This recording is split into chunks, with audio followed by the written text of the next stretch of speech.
Hola, soy un cristiano reformado y aquí podrás escuchar mis vlogs a través de estos podcasts. Comenzamos ahora sí a estudiar la primera epístola del apóstol Juan. En estos primeros versículos veremos cómo Juan va a mostrar que tiene autoridad para escribir el resto de la carta, ya que él estuvo con Cristo mismo, con todo lo que eso significa. Y además comenzaremos a ver su corazón para con los destinatarios de la carta.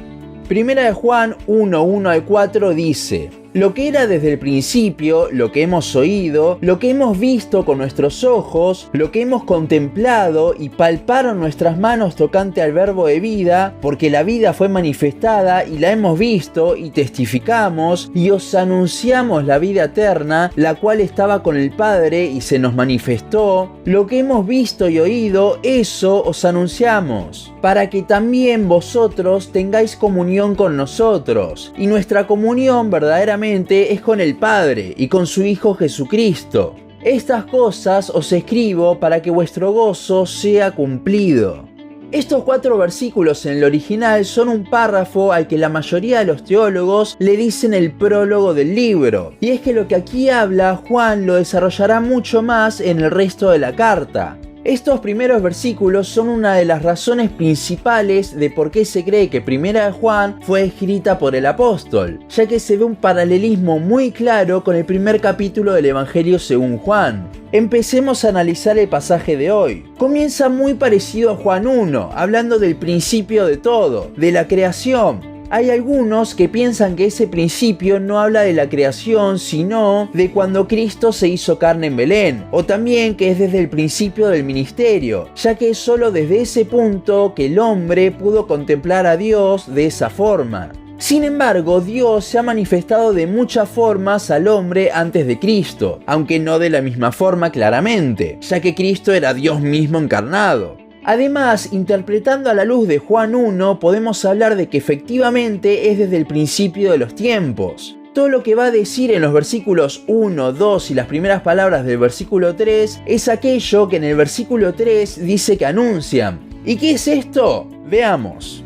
Estos versículos los tenemos que interpretar a la luz del contexto histórico que vimos en la introducción. Por lo que se ve en la carta, Juan escribe todo esto para afirmar a los creyentes ante la aparición de falsos maestros que seguían la doctrina que más tarde conoceríamos como el gnosticismo. Si recuerdan, una de las cosas que decían era que Dios en realidad no se había hecho hombre, sino que era una apariencia de hombre, pero seguía siendo solo espíritu, ya que el hombre es en esencia malo. Ante esto es que tenemos esta introducción de Juan diciendo: yo fui testigo y efectivamente Dios se encarnó.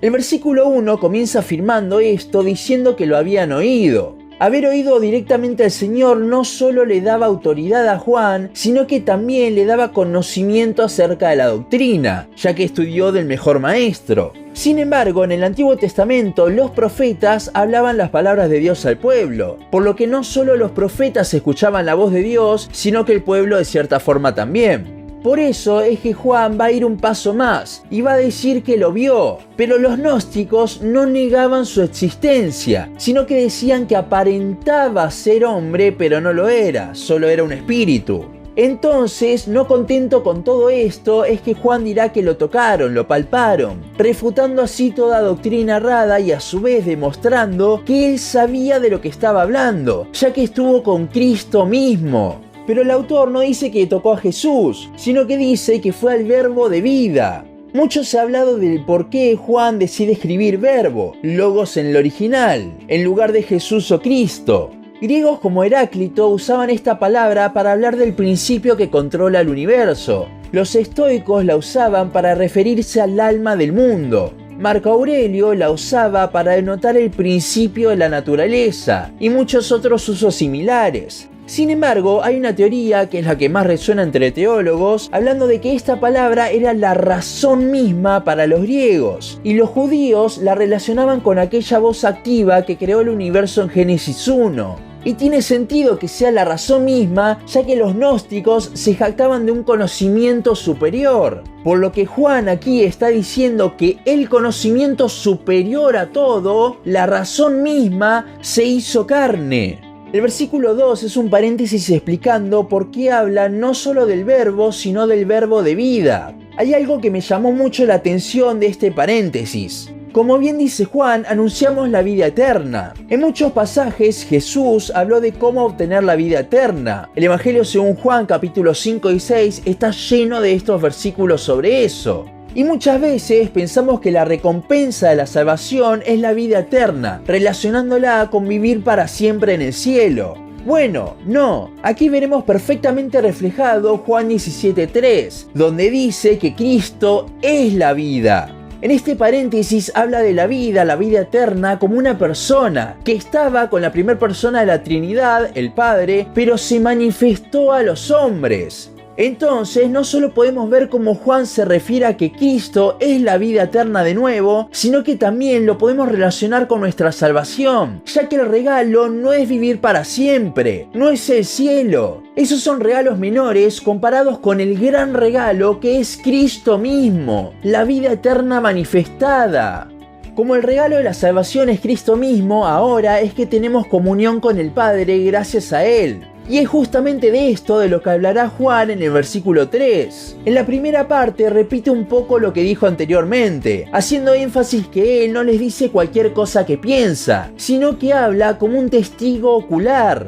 Ahora es que Juan hablará de esa comunión que viene por el verbo de vida, por la vida eterna, por Cristo mismo. Si bien primero habla de la comunión unos con otros, el uso de las palabras nos da a entender que primero viene la comunión verdadera, la que es con el Padre y con Cristo gracias a su obra redentora. Entonces, a raíz de esa comunión es que podemos tener comunión unos con otros. ¿Cómo sabemos esto? Porque Juan habla de que anuncia el Evangelio a Cristo para que estén en comunión los unos con los otros. Y es que sin el Evangelio no se puede estar en comunión, ya que ni siquiera estamos bien con Dios. Ahora, este versículo habla de que les está compartiendo el Evangelio para que se conviertan y así tener comunión. Bueno, hay muchos indicios a lo largo de la carta que Juan se está refiriendo a cristianos, justamente por eso los quiere afirmar. Esto es una suposición mía, pero creo que al estar siendo debilitados por esos falsos maestros, habían contiendas en esas iglesias en cuanto a doctrina, y no estaban firmes en el verdadero evangelio, por lo que Juan no les predica el evangelio para que se conviertan, sino para afirmarlos, y que estén en la misma línea que él, en la sana doctrina, en el verdadero evangelio sin influencia de esos falsos maestros. Es por eso que incluye a los destinatarios al hablar de la verdadera comunión con el Padre, porque ya la tenían. Y más adelante del capítulo 1 también los incluirá como cristianos.